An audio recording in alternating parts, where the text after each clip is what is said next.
na sexualidade a gente está enrolado na areia movediça, sabe? A gente tem sempre, na vida de forma geral, mas a gente tem sempre conflito de interesses, né? Digamos assim, a gente tem sempre emoções negativas, emoções intensas sobre aquilo que a gente está falando. Esse é um assunto que aparece muito, que a gente tem muita dúvida, né? E que acaba tendo muita regra, né? As religiões prescrevem regras, as instituições prescrevem regras, os países prescrevem regras, mas nós, profissionais de saúde, precisamos mesmo aprender a pensar, né? As regras servem para regular as relações entre as pessoas em determinados contextos, mas a nossa tarefa não é saber qual é a regra, né? Não é sobre com quantos anos cada regra passa a valer. O nosso pensamento aqui, ele precisa ser de outra ordem, né? Ele precisa ser compreender o fenômeno, compreender os fenômenos de uma forma ampla, biopsicossocial, como precisa ser em sexualidade, para que a gente possa, de fato, ajudar as pessoas a refletir sobre possibilidades, sobre limitações, sobre prós e contras de cada escolha. Mas acho interessante que quando a gente fala de sexualidade, até profissional de saúde se embola nessa história. E por que a gente se embola? Por quê? Porque os temas em sexualidade são sempre temas com alta valência emocional. Sublinhem isso, gente, porque esse foi um aprendizado que, inclusive, é um dos fundamentos da terapia cognitiva sexual, que muda o jogo, né? Não adianta eu explicar, não adianta eu sugerir. Eu preciso trabalhar com a emoção. Enquanto eu não trabalhar com a emoção, não vai andar. Quando a gente fala de temas que têm muita conotação emocional por conta dessa transmissão sociocultural, né? Então a gente está o tempo inteiro dizendo para as pessoas que o buraco da sexualidade é muito embaixo, não mexe nisso aí, tira a mão daí. E aí a gente transmite essa intensidade emocional. E nós, profissionais de saúde, nos constituímos enquanto sujeito dentro dessa história também, né? A gente fica aqui num movimento de desconstrução, de tentar entender fora da caixa, né? A gente sabe que o profissional de saúde muito mobilizado, ele provavelmente não está atuando da forma mais técnica que ele puder. Então, esse é um desafio na formação do profissional. Aí, pode ou não pode ficar pelado em casa? Como precisa ser a nossa atitude quando a gente se depara com uma pergunta dessa? Como que a gente vai discutir o tema da nudez? E o que é nudez? Afinal, peito é ou não é uma parte íntima? Pode ou não pode mostrar? Tem que cobrir ou não tem que cobrir? Se eu tiver com o peito de fora em casa, tô pelada ou não tô pelada? Eu, mulher. Então, por exemplo, eu tô tomando banho. E aí alguém precisa entrar no banheiro, né? Eu estou ali toda nua. Mas se eu cobrir algumas partes, parece que eu estou menos nua. Que partes eu vou escolher cobrir? O que eu estou querendo dizer com isso aqui? Que são regras culturais. Os seres humanos começaram a se cobrir por dois motivos principais. O primeiro é frio. E o segundo motivo eram comunicações sociais. Então, assim, se eu sou o líder da tribo, eu tenho esse chapéu. Mas num determinado momento da história, alguém liga isso com sexo. É interessante a gente perceber como que essas crenças e essas regras, elas vão sendo transmitidas de cultura para cultura. Muda de cultura para cultura, muda de casa para casa. Provavelmente nesse meu condomínio super multicultural aqui, cada casa tem sua regra. Estou aqui falando que uma abordagem baseada em evidências precisa... Não fui eu que disse, né? Um dos pilares da prática baseada em evidências é compreender o contexto do paciente. E o contexto é cultura. Cultura de forma mais ampla, mas também microculturas. A microcultura de um casal, a microcultura familiar. A gente acha certo ou acha errado, por quê? Porque é. Quando é porque é cultura, tá, gente? O pessoal acha que porque é biologia. Não, porque é cultura. Porque é que é um negócio que me passaram, eu nem questionei e estou seguindo com isso. Né? Tradições, o porque é cultura. Quando a gente entende que é cultura, a gente entende que é construído. Mesmo que me pareça tão automático, mesmo que me pareça tão certo. E é aí aquela história das valências emocionais, porque o que é cultural me parece certo, errado, muito errado. E aí, quando a gente se depara com uma família, né? E aí a pessoa chega em casa, chega no consultório e me diz assim, não, porque... Vou pegar o exemplo que me trouxeram. Eu tenho 14 anos, minha irmã tem 15, moro com meu pai, com a minha mãe, enfim, sei lá.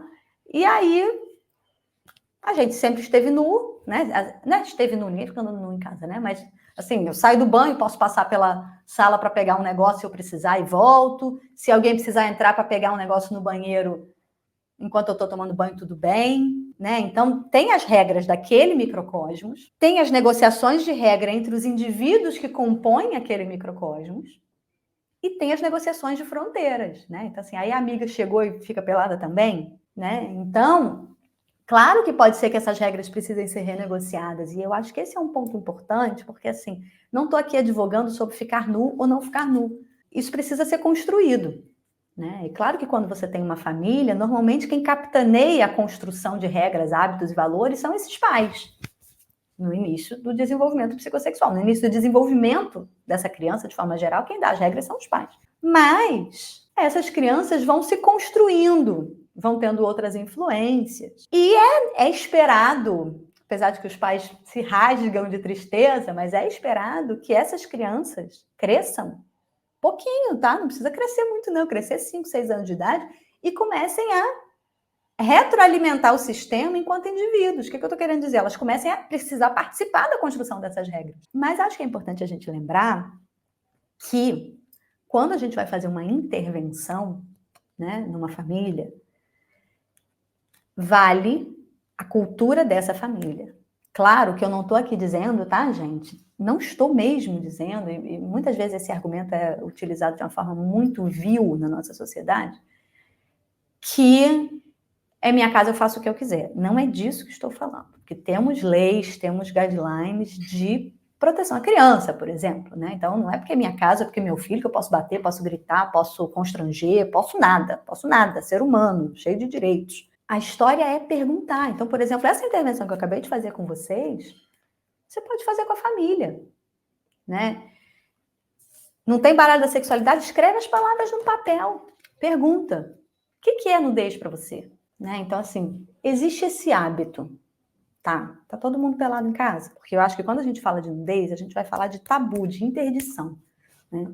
Então, para algumas famílias, determinadas partes do corpo vão ser tabu, né? Então, olha, na minha família, a mulher só mostra o cabelo pro marido dela. Então, se o irmão dela chegou em casa, ela cobre. É um tabu.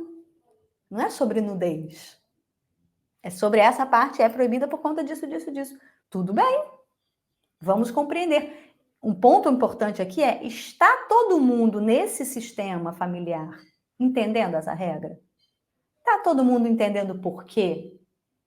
E daqui a pouco, está todo mundo de acordo com essa regra? Quando os filhos começam a crescer numa família saudável, é muito importante que eles retroalimentem o sistema.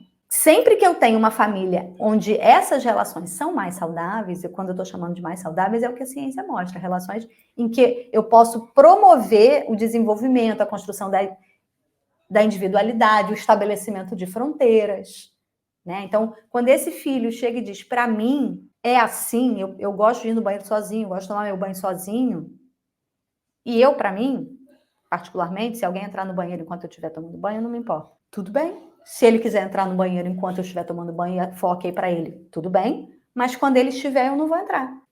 Essa possibilidade do estabelecimento de fronteira entre os indivíduos é muito mais importante do que qual é a regra. Porque essa possibilidade é que permite que cada família possa ter regras que sejam ok para todo mundo e que todo mundo respeite.